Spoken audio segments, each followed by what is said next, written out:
Assalamualaikum warahmatullahi wabarakatuh. Salam literasi. Perkenalkan, saya Asmega Masri, asal daerah dari Kabupaten Nrekang.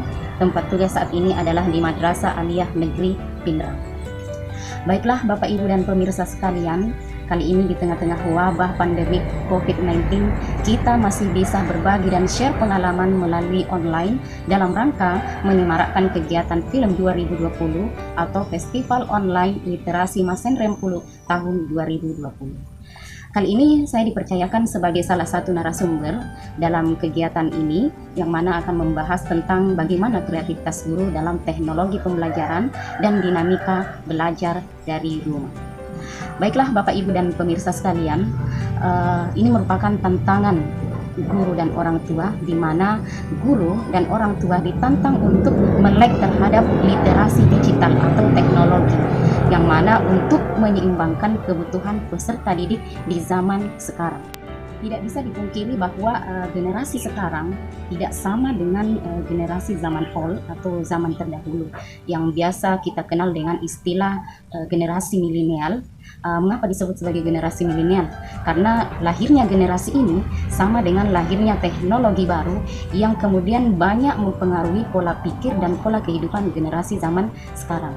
Nah, salah satu perubahan yang nyata yaitu adanya pergeseran budaya komunikasi dan akses internet.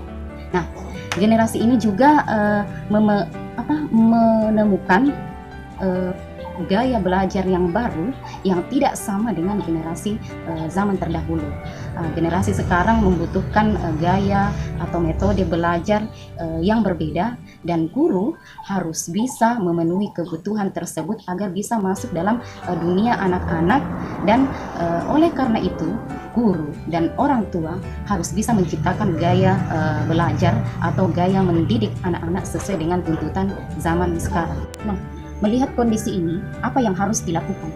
Tentu saja jawabannya adalah guru maupun orang tua harus bisa atau harus melek terhadap dunia teknologi, tidak gaptek atau gagap teknologi.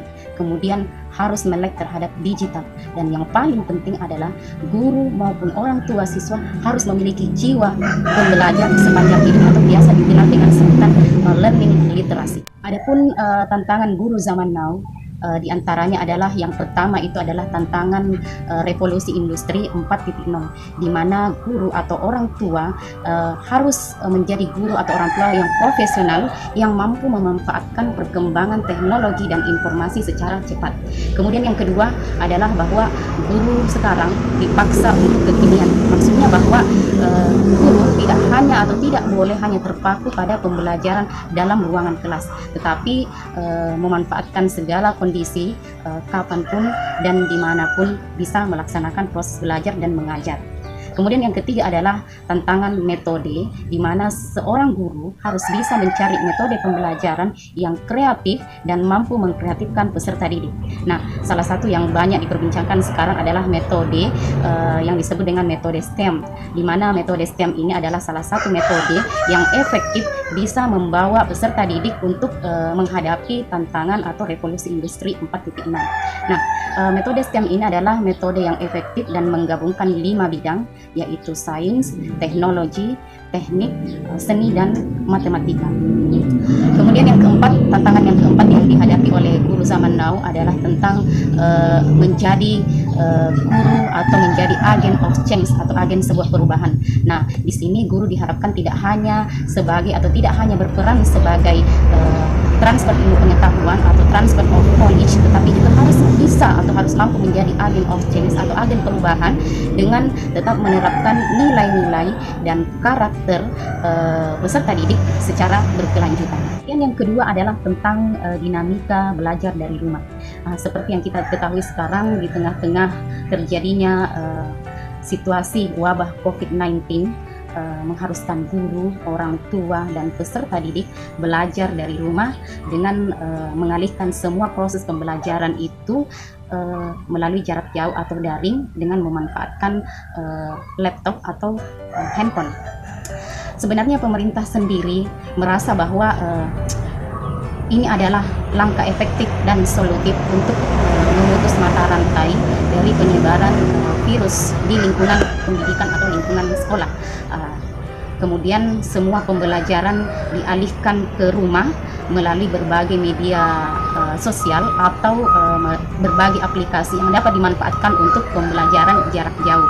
Namun kemudian muncul berbagai polemik atau dinamika di berbagai kalangan masyarakat, di antaranya dari kalangan guru, orang tua, bahkan peserta sendiri, yang mana di sini yang dimaksud adalah masalah teknis, mulai dari adanya keluhan tentang banyaknya tugas, kemudian kuota habis, kemudian masalah jaringan.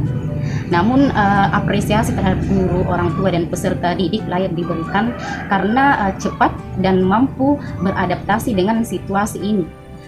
Namun tetap dengan kita harus mengevaluasi bahwa untuk meminimalisir asumsi bahwa anak-anak diperdaya oleh tugas yang terlalu banyak, dan tidak juga serta-merta menyalahkan guru, karena sebenarnya ada tujuan pembelajaran yang juga kita ingin tuntaskan secara bersama-sama. Sebagai solusi, mungkin guru, orang tua harus lebih kreatif lagi dalam pemberian tugas.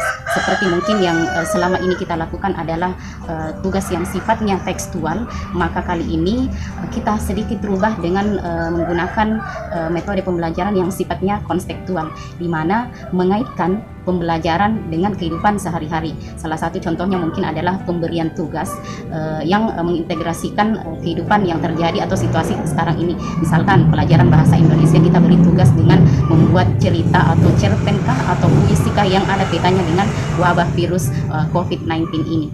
Nah, sebab salah satu tujuan pembelajaran yang sifatnya konseptual itu mengarah kepada keterampilan 4C.